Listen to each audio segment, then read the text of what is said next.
Assalamualaikum warahmatullahi wabarakatuh.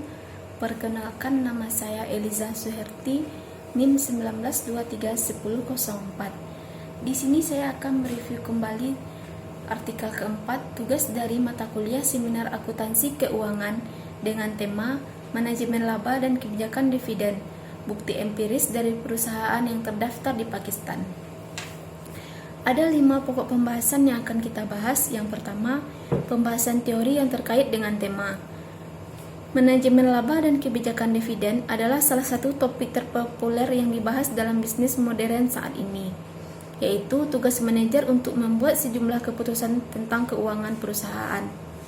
Adalah keputusan penting bahwa manajer harus menemukan manajemen laba perusahaan dan kebijakan dividen. Manajemen laba adalah manipulasi atau pengendalian pendapatan keuangan perusahaan. Jika tidak ada peluang investasi, maka menjadi tanggung jawab manajemen untuk mendistribusikan dana tersebut sebagai dividen.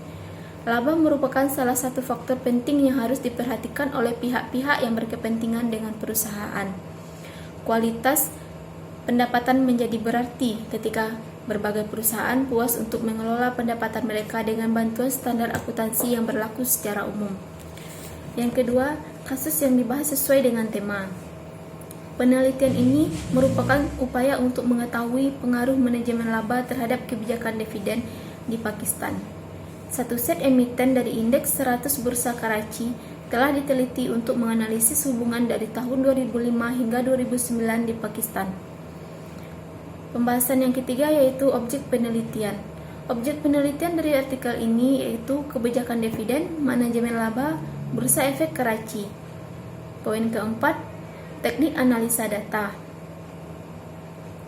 Di sini penulis menggunakan teknik analisa data kuantitatif dan teknik analisa kualitatif, di mana kebijakan dividen diukur dengan pembayaran dividen, sedangkan manajemen laba diukur dengan akrual diskresional.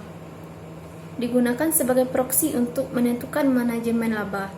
Model penampang yang dimodifikasi telah digunakan untuk mengukur akrual diskresioner. Yang kelima, hasil penelitian.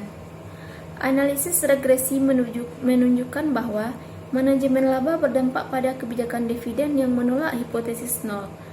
Tetapi koefisien menunjukkan bahwa hubungan tersebut sangat lemah, sehingga hampir tidak ada hubungan.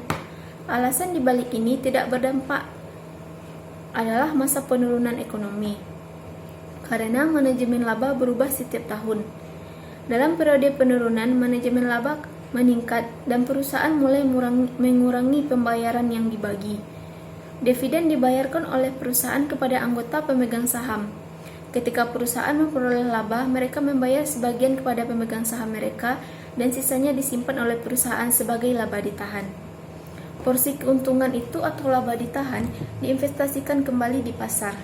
Saat membagikan dividen juga diputuskan apakah sejumlah tetap harus dibayarkan sebagai dividen atau beberapa persentase dari total pendapatan akan dibagikan sebagai dividen. Ada beberapa faktor berbeda yang dapat disebut sebagai penentu kebijakan dividen seperti ukuran perusahaan, saldo kas, dan kapitalisasi pasar. Kami tahu Pakistan adalah negara berkembang dan ekonominya tidak berkembang dengan pertumbuhan tinggi. Sebagian besar perusahaan besar dimiliki dan dikuasai oleh keluarga sehingga sering terjadi konflik antara manajemen dan pemegang saham. Sekian review artikel dari saya. Saya sudah dengan Assalamualaikum warahmatullahi wabarakatuh.